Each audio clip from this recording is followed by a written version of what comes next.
Hello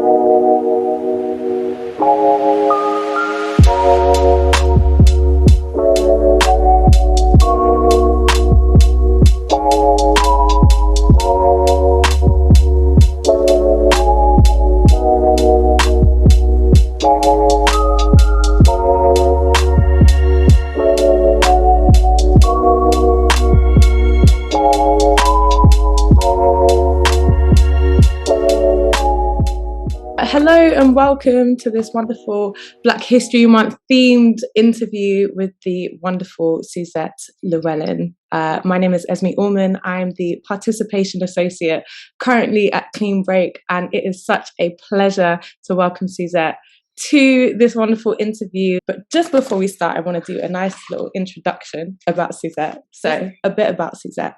Suzette Llewelyn, actor and communication support worker. Suzette is best known for her roles as Cherie Truman in EastEnders, Sister Cheryl Patching in Surgical Spirit, and Nanette Duval in Holby City. She is a trained sign language communicator and has worked with Definitely Theatre. She is founder member of the BB Crew and great friends with her co-author of this wonderful book, Suzanne Packer. So welcome, Suzette. It's lovely to have you here. How are you doing? Great to be here. Thank you very much for inviting me. No worries at all. I'm so excited to talk to you today. There's been so much buzz also about the kind of run up to this. So it's brilliant to have you in this space. But I wanted to start off by just talking about kind of your interaction with Clean Break and kind of when that first took place. So Jackie Holborough, yes, who was one of our founders, you were in her show Garden Girls at the Bush Theatre. Okay, yeah. Basically, I can't remember exactly the date, the year. It was the 80s, and it was at the old Bush Theatre, not the one that's now where the library was and is now there. It's the old one. And basically, I auditioned for the parts and I got it, and it was great. And it was wonderful to be doing this piece because I'd just done a film which it was very sort of male heavy. It was very, very male heavy. And it was about cricketing. Lovely piece written by Carol Phillips. It's called Playing Away, a film, and directed by Trinidadian director Horace Ove. And basically I got the job and I was really pleased to be working with this group of women.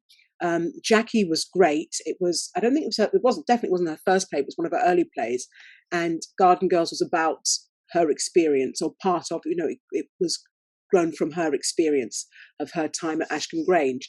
And it was I thought it was a really, I don't know if it's done much more, but I think it was a really lovely piece.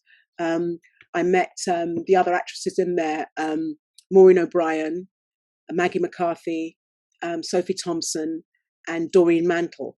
And it was just great to be working with them. I played a character called, I was called Bins.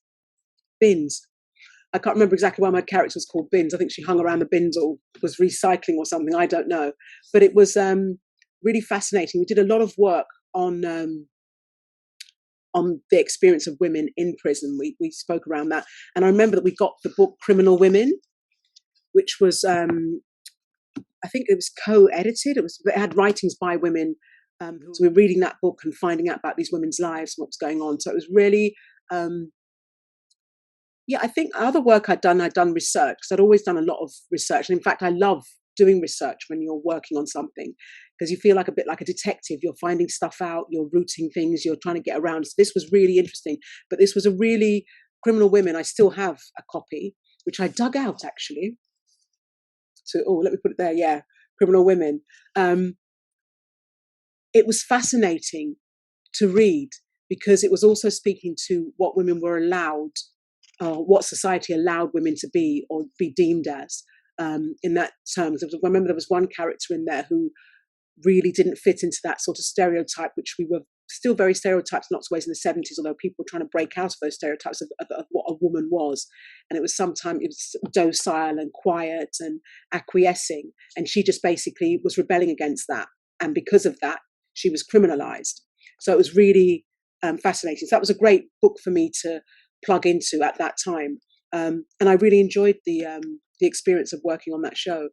and meeting Jackie. Yeah. Oh, I love that insight, Suzette, as well as like there was so much in there, about your kind of craft in terms of being a detective. I love that sense of kind of trying to search and really trying to connect with not only the characters, but the settings, the communities, the places. Yeah, because I think it really is important that you understand the world of the person that you're going into. The psychology, it's just interesting, and it's fascinating to know more about what their social standing, because that does make a big difference about how that person stands in the world and where they are. Those things are really important.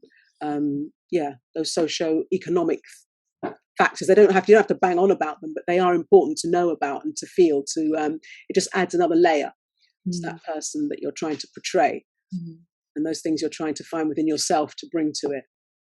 Actually, yeah, definitely. And actually specifically looking at Clean Break, because the nature of the work is that it's so specific, and it kind of always has been, kind of we're looking at women in criminal justice and with lived experience of the criminal justice system.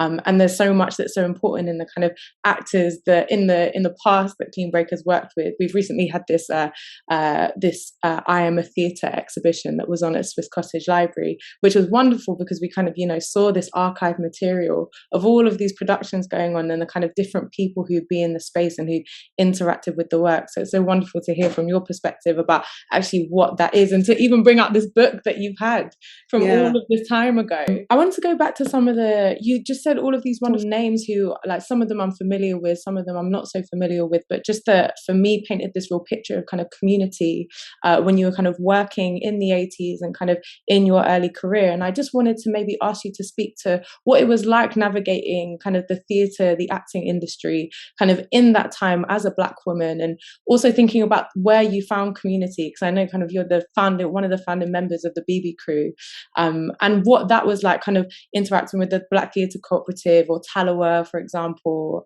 So yeah, just what was that like for you? Well, I think it was a very different landscape in terms of the fact that sometimes we think it's like two steps forward, one step forward, two steps back. But actually, at that time, you really were going back to zero as a Black actor in lots of ways. I mean, for instance, I'd been in a show, Surgical Spirit, I'd been on television. It was a sitcom. A medical sitcom. It'd been on television for about, I think it was over about 7 years or 6 years, something like that. So it went on for quite a few series. But you always had to go to try and get another. You never that wasn't your launching point to go on for something else. You had to go back again, sort of like, oh, what does she do? Wasn't she does that before? And parts for Black actors weren't as plentiful in that. It was almost that they had to find a reason to have a Black person. So it wasn't that they were going to say, well, this character could come from here. Let's get that actor who's Black. It was just like, no. What's the reason? Why would she be Black? And I think there were very few directors who were trying to push that and trying to say, yes, let's just get somebody because we want that person for the part. So that was very different. And you didn't see as many faces on television as you do now, playing meaningful roles or small parts or whatever. You just didn't see that.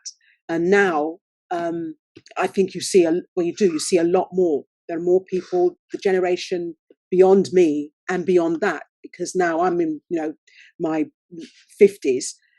There are people who are in their 40s and 30s and 20s. So that level of sort of generational thing where people are coming up, and also people are making their work in different ways.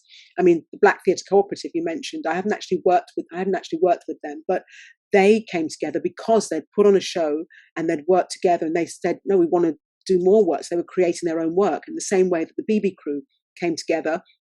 We were 7 actresses who wanted to produce our own work. We were tired of not getting parts or not getting roles, and we wanted to create our own work. And we did. We did very well. We toured this country with 2 shows. We were invited to go to America. We played at the Band Majestic in Brooklyn. We did that work. So that was really great. And so that was about creating your own work. But everything that we did, it was more of a crack opening for somebody behind us, in the same way that people before us did, in the same way that people like Carmen Monroe or Mona Hammond or Corinne Skinner Carter. Some of these names people don't know. I mean, for instance, there was a Pauline Henriquez who went to Lambda, which was the school I went to. She went to Lambda, I think, in the late 40s or 50s. She went there, and trained as an actor. But then she decided that, she was fed up with the kind of parts, and there were very few parts that were being offered to anybody in that time. She went to social work, with something else that she really enjoyed. But all those actors actually, they started to crack and make inroads, but it was still very, very tough.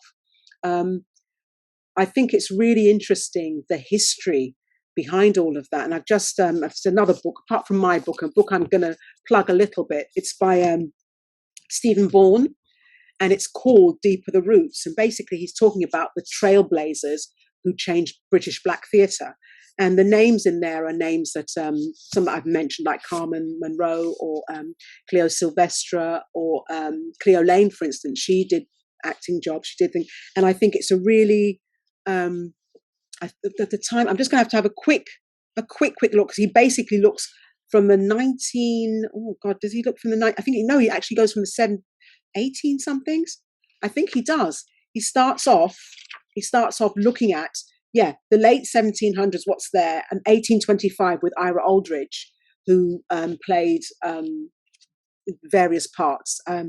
He played Othello, and I think he played Titus Andronicus. He played in lots of different things, right up to, I think he stops about the 60s or the late 60s. I'm just going to, flicking. No, he stops 75. That's when he stops. But basically, he's looking at that in quite deep detail. And what's interesting is, I've always thought, not always thought, at some point it came to me that I was speaking to somebody who was younger than me about somebody. They didn't know this actor's name, and it was a Thomas Baptiste, who was an actor at that time who was quite celebrated. And of course I thought, well, how would he know? Why would you know this person's name? They didn't know. They might have known Carmen Munro because she was in Desmond's, but they might not know Corin Skinner Carter. But do you know what I mean? So those, or Isabel Lucas, somebody didn't know her. So I thought, we weren't creating our history, we were creating the history, not noting it down. But now, with about that level of time, I think it's interesting and it's important to mark that history and stamp it and say, because actually now it is history and it's part of Black British history, but also British history is what it's part of, actually. Mm-hmm. And that's important. So, it's called Deeper the Roots. Another little book here. Oh, look, I've got, because this is what happens when you have a screensaver thing. Oh, let me go back. Deeper the Roots. It's by Stephen Vaughan. And I would urge everyone who's got any interest at all in theatre history or British history, Black British history, to have a look at it, because it's a great insight. And in this world that perhaps we don't know, we don't celebrate enough. I love that. I'm just still really mulling over all of the names that you said, because a few of them I'm familiar with. I remember becoming familiar with Ira Aldridge because I did my own research at school, because I was researching Othello, and I had to know, were there any Black actors who played Othello? We've got our one Black character, in the kind of Shakespeare works, or one of the better known, definitely. Yeah. Because there's Edmund, and there's also in Titus Andronicus there's a Black character. But yes, you're right. One of the better known. He's the lead. The play's called Othello. Yes, it's a man's show, isn't it? You know what I mean? Or some people might say it's Iago's show, but basically, it's named. It's him. It's him. But equally, then you're talking about this kind of sense that, and even drawing on your own experience, that you're kind of making history in the moment. There's not this sense of kind of having to record it, either because, you're just kind of going on and living your career and doing it. And equally because the value is not being put on the sense of recording it, of ever kind of putting it somewhere and archiving it and making sure that, there are people who then later on in generations know that actually that was you who did that, or that was this collective of people, which I think is a really wonderful opportunity to bring in your book here, which I'm so excited. I can't wait to actually sit down and really get into the thick of these. Like I said, I kind of touch on a few of the people that I was familiar with and a few of the names I was familiar with, because I was just really excited to see that there was a truly cross-generational conversation happening, which is so important. So I wanted to just ask you about the kind of the ambitions of both you and Suzanne when you came together and decided to edit this, anthology of essays and creativity. Just what was the ambition behind creating this? Where did it come from? Well, I actually speak to it in the book, in my essay. It was shortly after, it was in the June, so it wasn't that long after George Floyd's murder in the May. but it happened just out of the blue that I basically was on my way to my mother's for her birthday, and sorry, that's the. Can you hear that? Yeah, I live in the city. I live in the city. Um, they're probably just trying to get their lunch or something. Basically, somebody sent me a WhatsApp message, and it was a lovely WhatsApp message. It was to Beyonce's Brown Skin Girl, and it showed all these. It was a montage of beautiful Black girls and women dancing, and I was smiling and I was enjoying it. And then there was a banner that came across saying being Black is not a crime. And then I realized I wasn't smiling so much as grimacing, and then I was crying, and I just kept crying. And in that moment, it wasn't that I hadn't experienced racism before or hadn't experienced the anger that somebody died unjustly at the hands of police or been treated roughly by the police, because this has happened in many countries, not just America, across the world, where Black people have been really badly treated by people who are supposed to protect them. But there was something about this and these girls and this song that really just touched me, and it took me back to my own experience as a 5-year-old child in this country, going to primary school, nursery school, and knowing and understanding at that young age that I was supposed to be stupid, I was supposed to be ugly, and that the world did not value me or people who looked like me. And that was just, I can honestly say I hadn't had that touch me in that way before. And I spoke about it with, I mentioned the BB crew. That's Josephine Melvin, Suzanne Packer, Beverly Michaels, and Judith Jacob. We also used to have Janet Kay and Joanne Campbell, but Joanne Campbell, she died some years ago, very, very sadly. A fantastic, wonderful actress, but yeah, she's no longer on this plane.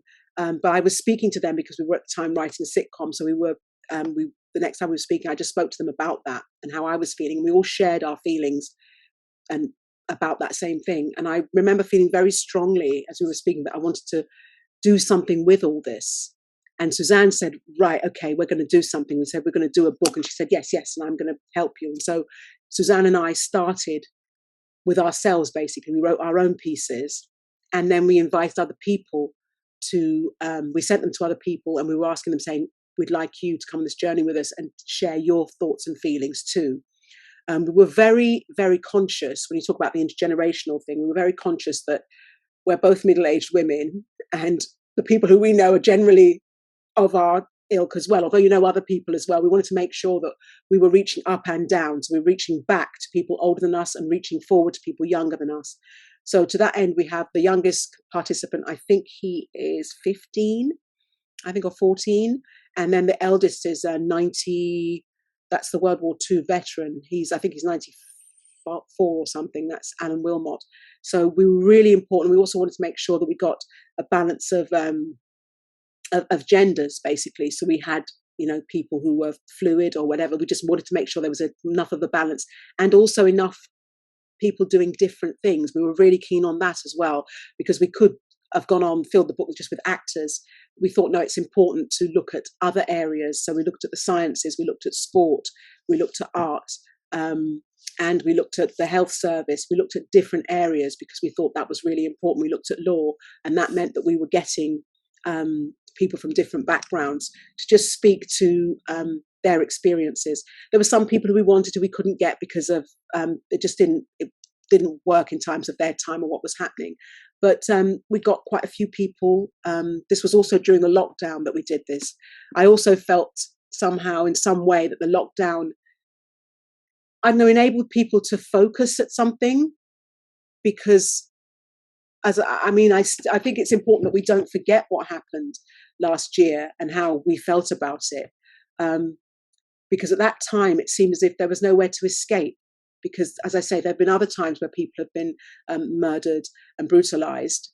But because I think we were all in lockdown and there was this fear about this pandemic or this virus, there was this feeling where people were quite vulnerable or empathetic. I don't know, but there was something there, I think, that meant that there wasn't anywhere else to look slightly. And I think that helped in terms of the fact that people were trying to be open and look at things a different way. I mean, I went to a couple of the marches to just basically support the fact that Black lives do matter and they have got value. And it was amazing to be there amongst this array of people. There were people of different ages. There were people from different backgrounds. There were people of different ethnicities, different religions, and they were all there making their point. So that was really powerful, very powerful. Actually, what you just said about not being able to look away, just there being nowhere else to look for everyone, just, having people who have, lived experience of racism, Black people who, know full well what happens. There was also something in that it was inescapable, and equally people who don't have that experience then also didn't have anywhere else to look. Kind of a friend of mine likened it to a kind of a burning building where you kind of are just watching it and you're just like, I can't take my eyes off it. And equally it's haunting and harrowing. And I think when I read your essay, I was really hurt, especially about how you describe it, of this kind of like smile that turned into a grimace, and you kind of realize that actually the fine line in that is so fragile, especially when you're carrying kind of such heavy and haunting experiences. But something that I really like about this collection is that there's so much pivoting towards the thriving. It's not just about surviving, it's also about the joy. It's about where we find community. And I just think that is just, that's something that's so wonderful. And it feels like there's such an element of care actually that flows through a lot of these kind of essays, a lot of these recounts that, even in the beginning, you talk about the people who actually chose not to opt into sharing. Yeah. Not because they didn't support the project, but because they were just like, I can't go there right now. I actually need to kind of do that, but I wish you luck on your endeavor. And this is a really important piece of work.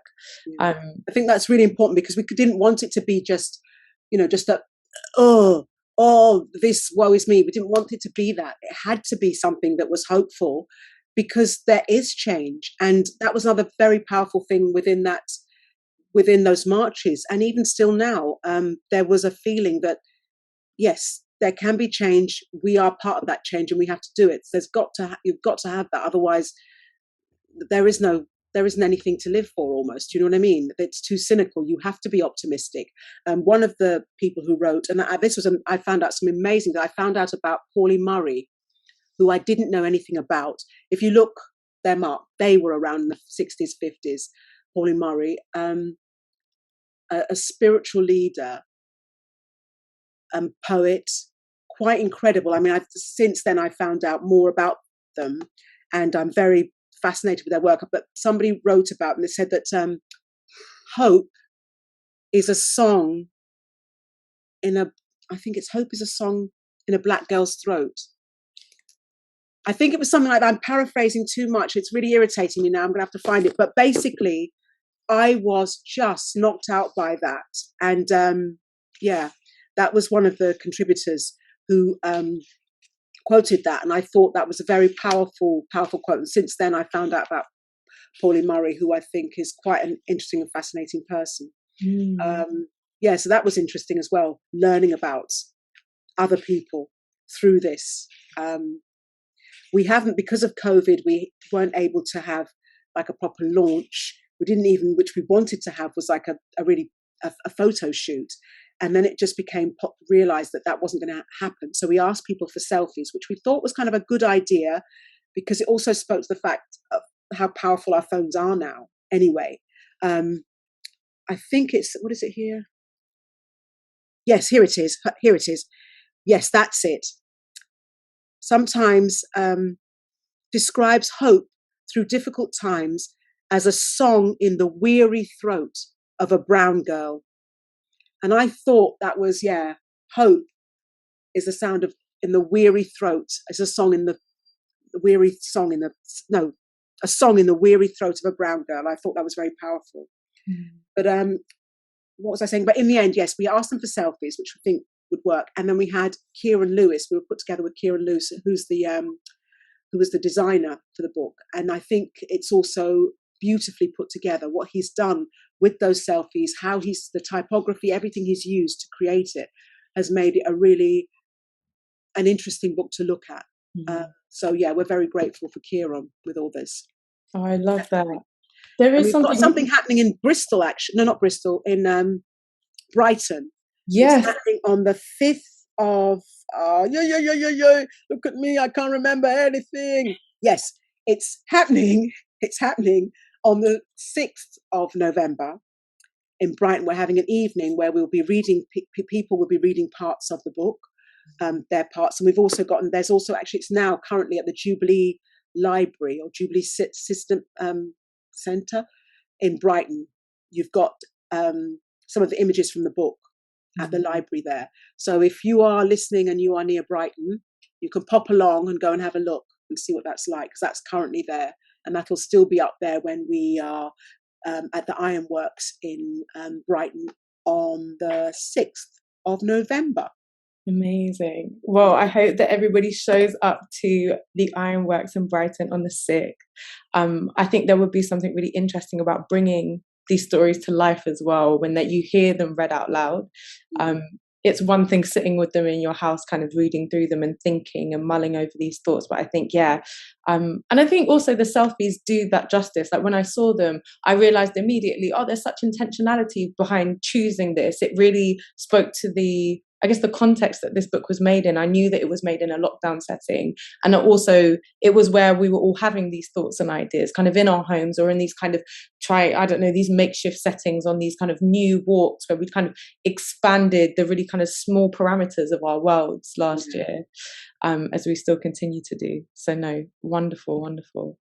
I might move on to the next question, which I wanted to ask you, Suzette, about particularly about you spoke about the BB crew and kind of, you and 7 actresses Black actresses deciding, actually, no, there's nothing of kind of value here. This is really tiring being part of this industry. Let's just create something new and go and do something really exciting about it. And I wanted to ask you kind of, do you find comfort in dreaming up these kind of new possibilities? And where does that show up in your craft and in your work? Because you do so much, you like straddle so many different mediums. And what does that dreaming do for you? What does it mean? Well, it's energizing.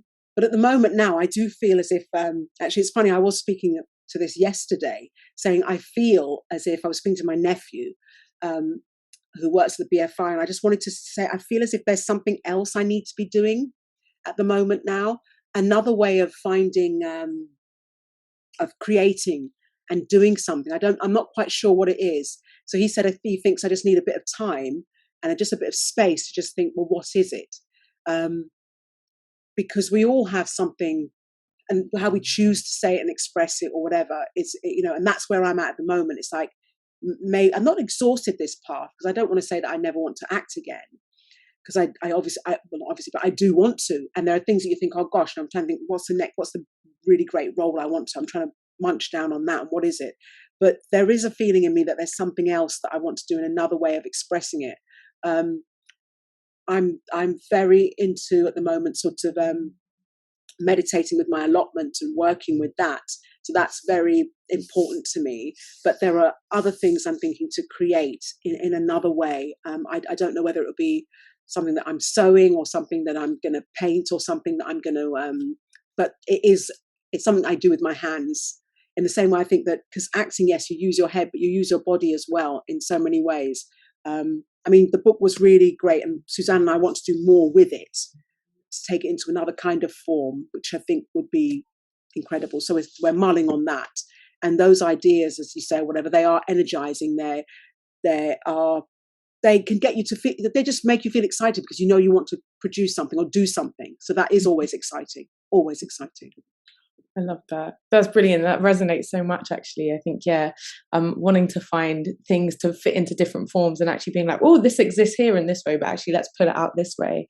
And also making what feels like sometimes the intangible tangible, of kind of realizing these thoughts and ideas into something that actually, yes, I can put out into the world and it can be engaged with. So that's really brilliant. I wanted to ask you, actually, just because we're on Black History Month, we're kind of on this theme of proud to be this month, this October, and kind of, if from history you could pick any Black person to have featured in this book, but otherwise couldn't, who would you have picked to talk to and share their story? I mean, there's so many. Oh gosh, who would I have picked to share their story? I might have wanted to pick some ancient, some ancient from, I don't know, Sudan, or because the Sudanese ruled Egypt for such a long time. I don't know, because there's always that divide, isn't there, between sub-Saharan Africa and or maybe, I don't know, someone from Zimbabwe, or the walls there. I don't know, maybe. I mean, I totally was besotted with Toni Morrison. But I think she spoke so much to, I mean, she would have been incredible anyway. I mean, I interviewed her one time years and years ago as part of a literary company called Right Thing. And I interviewed her at the Bloomsbury Theatre, and I was so in awe. I don't know that I probably got out about 3 questions. Then I opened it out to the audience because but she was such a wonderful and generous person. I got a chance to dance with her at the Groucho and met with her, and she was just a wonderful, wonderful, wonderful person, as well as this shining, bright intellect and incredibly, just a great example of humanity, because she was humorous, she was funny, she was charming, she was bright. She didn't carry these things heavily, she carried them lightly. She was incredible, really great fun. So I suppose, yeah, to have her in it. But I do think I would be interested in an ancient somehow. I don't know, I can't name, but one of those people of that time. Might be a ruler, it might not be. But just to speak of their experience then, it wouldn't have been the same as ours now, because this would have been colonialism. So that I would have found very interesting and very enlightening. So I'd always be interested in that, because I think that's a world we can imagine, but we don't really. We know some things about just through archives and whatever, but we don't know enough about. But yeah, that's something I'm interested in, really interested in. Yeah. That's so wonderful. I think both kind of strands of answers, both in the kind of historical and trying to reach back and trying to just being kind of inquisitive and being curious about what did life look like. And equally speaking of, that kind of anecdote about Toni Morrison, which is just like wonderful to hear.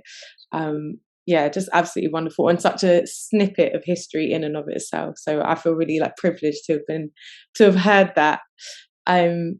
I do want to move on just to talk about you, and currently you're touring in a show. Could you just speak to like what that's been like, especially kind of moving out of lockdown? We're kind of still in some kind of restrictions, but yeah, you're kind of traveling and touring Cat on the Roof at the moment. I think people really want to come and see things. We aren't playing to full houses because I think people are still a bit nervous. If I think about the couple of things that I've seen since we've opened up more, they haven't all been full. Do you know what I mean? They've been because people are still a little bit cautious. It is tricky, but it is working, and we're trying to make that work. But I think slowly, we're just trying to find a way to live with this, because it's not as if COVID-19's gone away.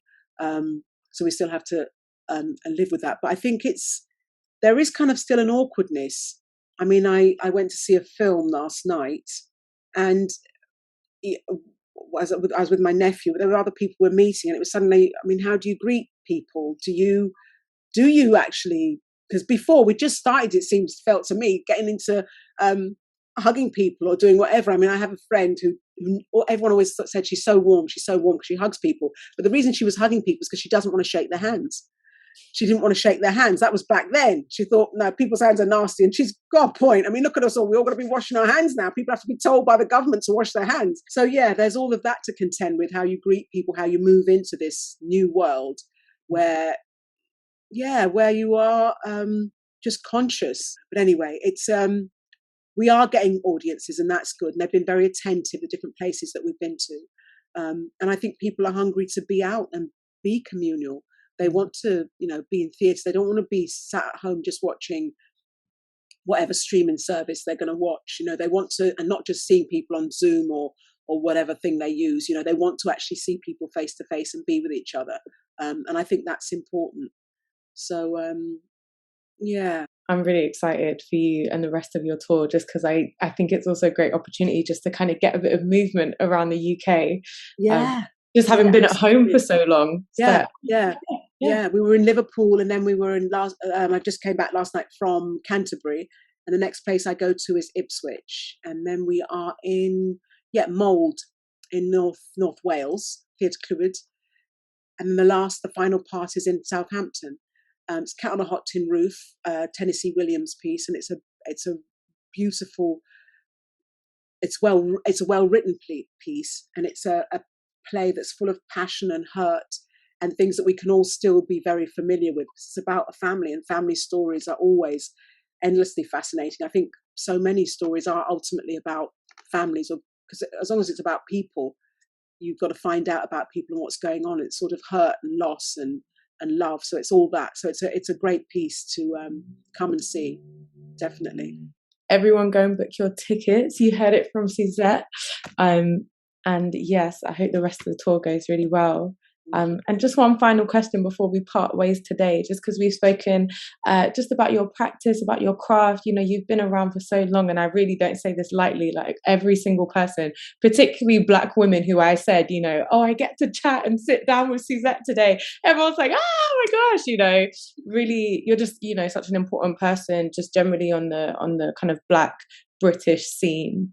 But I wanted to ask you maybe a question in two parts. So just maybe looking about giving advice to young Black women navigating the kind of theatre and kind of more broadly creative industry at the moment. And also any words of wisdom just for people who are well established in their craft, who are well into their careers, and actually in this moment of reflecting, of trying to find out actually what the next step might be, maybe taking some space. What would be some of your words of advice or some of your words of wisdom that you'd like to share? Well, what I would say to people coming up and doing things or building anything, I think it is important to find your tribe, find a community. I think it is so important to have people who are supportive of you, who are your cheerleaders, who are going to be also your advocates, but somebody who's going to also tell you, oh, okay, hold on there. Do you know what I mean? You need to have that strong thing behind you, particularly when you're dealing with this. And if you're working in the world of creating, you're using yourself as material. So it's really important that you get refreshed and you have that solid support. So yeah, find yourself, be with people who are like-minded, who will feed you and who you can feed in turn, because that's really important. I think that is, just very, very important. And for people who want to refresh yourself, I think it can be I mean, I'm going through something now because I'm also a menopausal woman, and that brings so many different things. You know, it can bring a lot of doubt, it can bring a lot of fear that you have to dispel and keep marching through.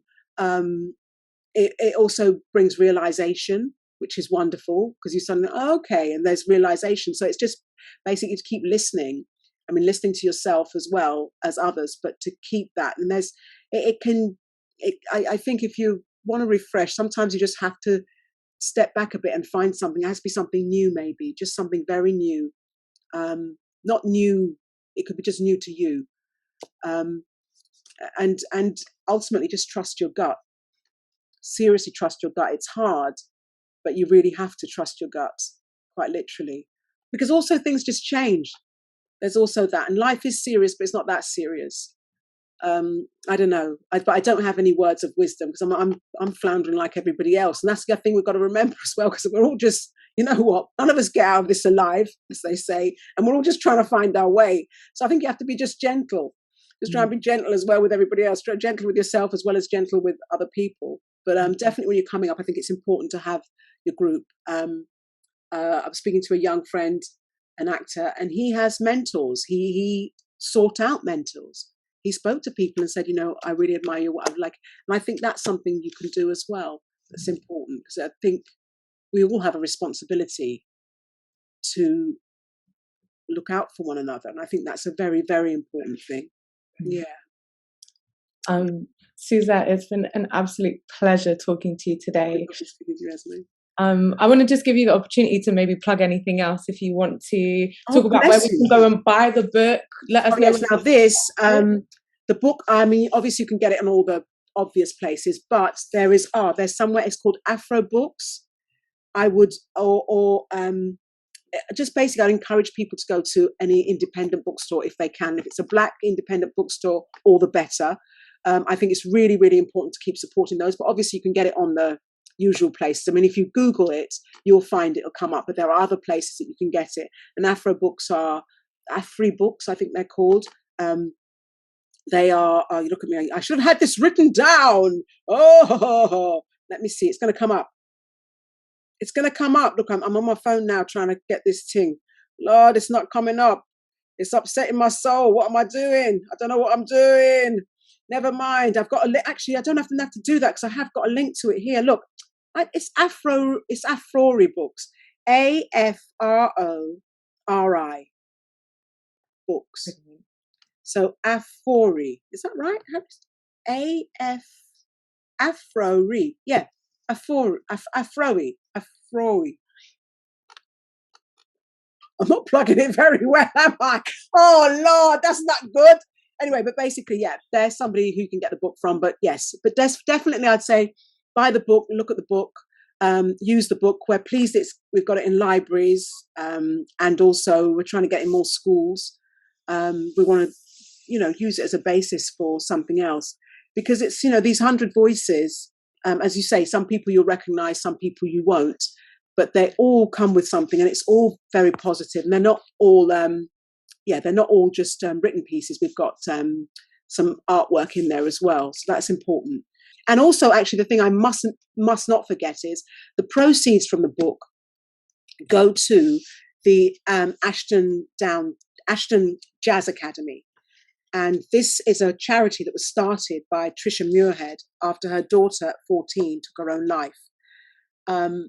When Suzanne and I set about saying we were going to create this book, we were determined that the proceeds from the book would go to a charity that supported young Black children. We really did. We saw, I literally saw myself as that little Black girl who was told that she was, ugly and wasn't somebody wanted to play with. And I thought of all those other Black children just to remind them that you're valuable and let them know that. And now I think there's a lot more confidence in that. I love it when I see these little kids and they're playing with their dolls or they're using themselves, all of that, things like that famous Black doll test where the children they said the Black doll was the bad one and the white doll was the good one. So there are more children, I think, going towards that, although there's still horror stories about people still bleaching their skin on people hoping to get to this proximity of white.